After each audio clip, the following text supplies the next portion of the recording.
On a bright morning in 1841, Solomon Northup left his house as a free man. He was a black man living in Saratoga Springs, New York.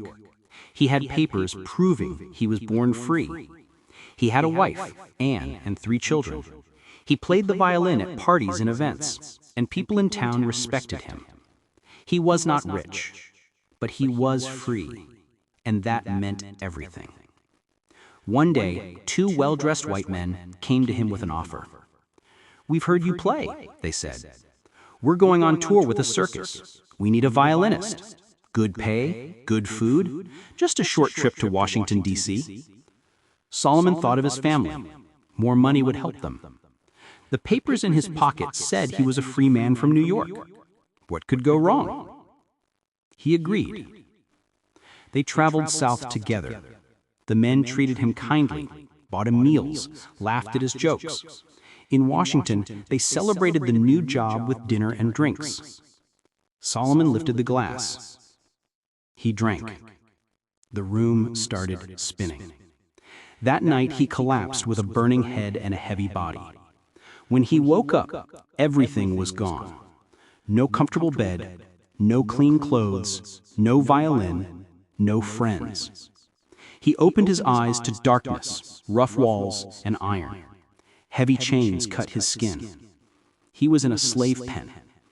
Panicking, Solomon shouted, "I am a free man. I am from New York. I have papers." A man came in, the slave trader. He looked Solomon in the eye and said coldly, "You are a slave from Georgia. Your name is Platt."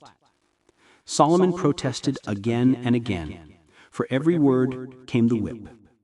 Leather cracking through the air, pain tearing through his back, blood, sweat, and silence. He learned something terrible that day. The truth meant nothing here. Power decided reality. He was shipped south, chained with other kidnapped men and women. On the boat to New Orleans, he watched mothers torn from children, husbands from wives. The sound of crying never stopped. When they docked, the slave market waited, a place where human beings were lined up, touched, measured, and sold like animals. Solomon was sold to a man named William Ford. Ford was a Baptist preacher, and, by the standards of that cruel system, considered kind. He listened when Solomon spoke. He even gifted him a violin. Solomon used his skills to build water channels and make the plantation more efficient. Ford respected his intelligence. But kind did not change one simple fact. Solomon was still someone else's property. One wrong decision, and kindness could turn to violence. After some years, money problems forced him to sell him. He was passed like an object into the hands of a man whose name he would never forget. Edwin Epps. Life on Epps's cotton plantation was hell. Work started before sunrise and ended long after sunset. Solomon and the other enslaved people picked cotton until their fingers bled. If they didn't meet the daily quota, the whip answered.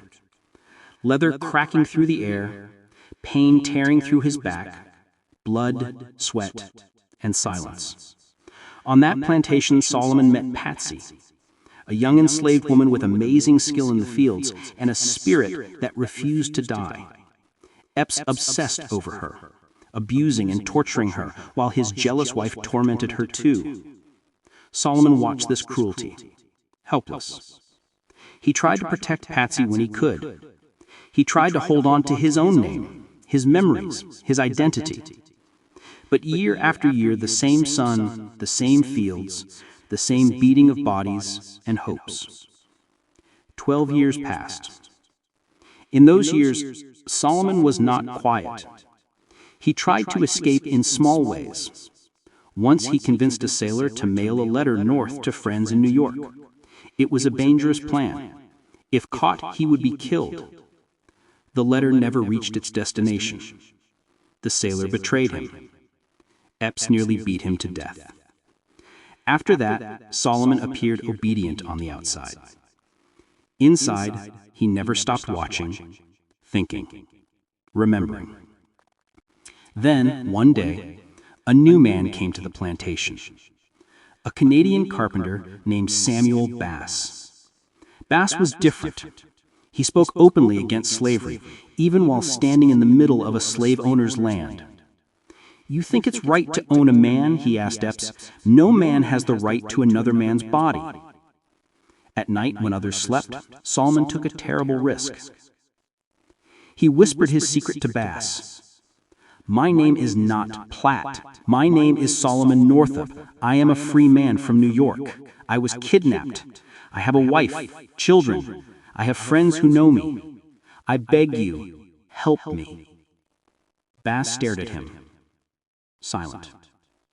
Helping a black man claim his freedom in the Deep South could mean being beaten, jailed, even killed. The fear was real. But Bass was a man with a conscience stronger than his fear. "I believe you," he finally said. "Tell me the names, tell me the town, I will write to them." Solomon told him everything. Days turned into weeks. Every sound made Solomon jump. If Epps discovered the letters, it would be the end. Then one afternoon, a carriage rolled up to the plantation. Inside sat a white man Solomon had not seen in 12 long years. Henry B. Northup, a lawyer and the son of the man who had once owned Solomon and later helped free him. Henry carried legal papers from New York, proving Solomon's true identity and his free status. A sheriff and witnesses stood with him.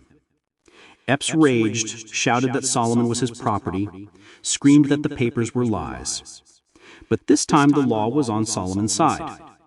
In front of everyone, Henry turned to him. "Solomon Northup, using his real name, we are here to take you home." Tears filled his eyes. For 12 years he had been Platt. In one sentence his name came back to life. He stepped into the carriage. Patsy watched from the fields, tears streaming down her face, knowing that she would remain in chains. Solomon reached toward her, but there was nothing he could do. The system that stole his life for 12 years still held her. He left with a heart both overjoyed and broken. The journey north felt unreal. Every mile away from the plantation was a mile away from whips, chains, and cotton fields. Every mile closer to New York was a step back towards a past he had only dared to remember in secret. When he finally reached his home, he stood outside the door, afraid to knock. The door opened.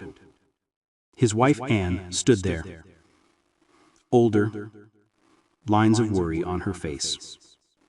His children, now grown, came from behind her. One of his daughters stood holding a baby of her own. For a long moment, no one moved. Then the house filled with crying, laughing, hugging. 12 years of pain crashed into one room. Solomon apologized over and over, even though it had never been his fault. His family held him tighter. "You're home. That's what matters." Solomon did not stay silent. He wrote his story as a book, 12 years in slavery. He wrote it so people would know what could happen to a free man in a country that allowed slavery. He wrote it so nobody could say, "We didn't know." His story is not just about chains and fields. It is about identity stolen and reclaimed, about a system so cruel that even a free man could be dragged into it. Most of all, it is about survival. A man who refused to forget his name. A man who held on to hope for 12 years.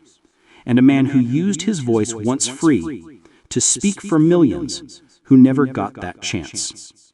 That is the true story of Solomon Northup. 12 years in slavery, and a lifetime fighting so the world would never forget.